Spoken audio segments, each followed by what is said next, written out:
What do Donald Trump and the Republicans really mean about Kamala? She is a DEI hire. She is not qualified. Kamala Harris is crazy. She's weak on crime. Harris is part of the radical left that wants to destroy America. All right, let's break this down. We all know how history got a way of repeating itself, right? The attacks on Kamala Harris by Donald Trump and the Republican Party feel like they strayed out of the Willie Lynch playbook and the Republican racist Southern strategy. Now y'all remember the Willie Lynch letter.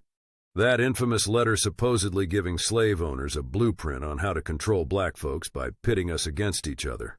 Whether or not it's real, the tactics described in it have been real enough. Divide and conquer, y'all. They knew back then that unity among black people was a threat to their power.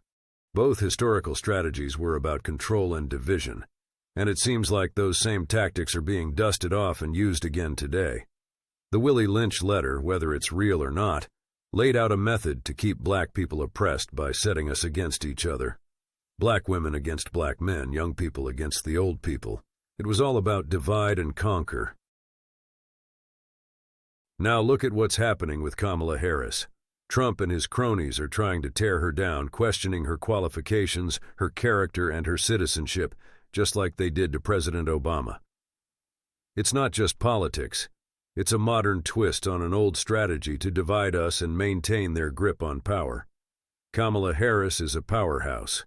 She's the daughter of immigrants born in Oakland, California, and she's risen through the ranks through sheer hard work and dedication. As District Attorney of San Francisco, Attorney General of California, a United States Senator, and now as Vice President, she's shown time and again that she's a fighter for justice and equality. She's taking on big issues like criminal justice reform, healthcare access, and voting rights, issues that impact our communities deeply. Yet, here comes Trump, using dog whistle politics to undermine her. Calling her nasty and a monster isn't just disrespectful. It's a calculated move to appeal to the worst instincts of his base. It's a page straight out of the Republican Southern strategy playbook. Back in the 60s, the Republican Party used coded language to appeal to racist white voters in the South. Nixon's advisors even admitted it.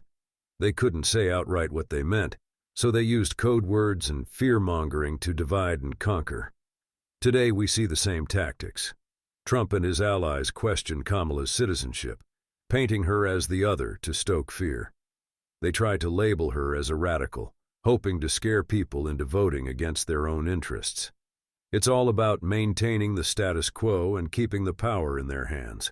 But let's look at the facts. Kamala Harris is a U.S. citizen, through and through. She's a trailblazer who has fought tirelessly for reforms that benefit all of us. She's working on criminal justice reform to address the systemic racism in our legal system. She's advocating for health care for all because she knows that access to medical care shouldn't depend on your income. She's pushing for voting rights, understanding that our democracy is strongest when everyone's voice is heard. So here's a question for us all. Are we going to let history repeat itself? Are we going to let these old, tired tactics of division and fear hold us back? Or are we going to stand up, stay united, and fight back? Knowledge is power, y'all. And one of the most powerful tools we have is our vote. We gotta vote like our ancestors fought and died for it, because they did. We gotta vote like our future depends on it, because it does. Kamala Harris is out here fighting for us, and it's time we fight for her. Don't let them play us with the same old tricks. Stay woke, stay united, and remember, the power of voting is the ultimate answer to their game. Support the channel. Subscribe, like, comment, and share.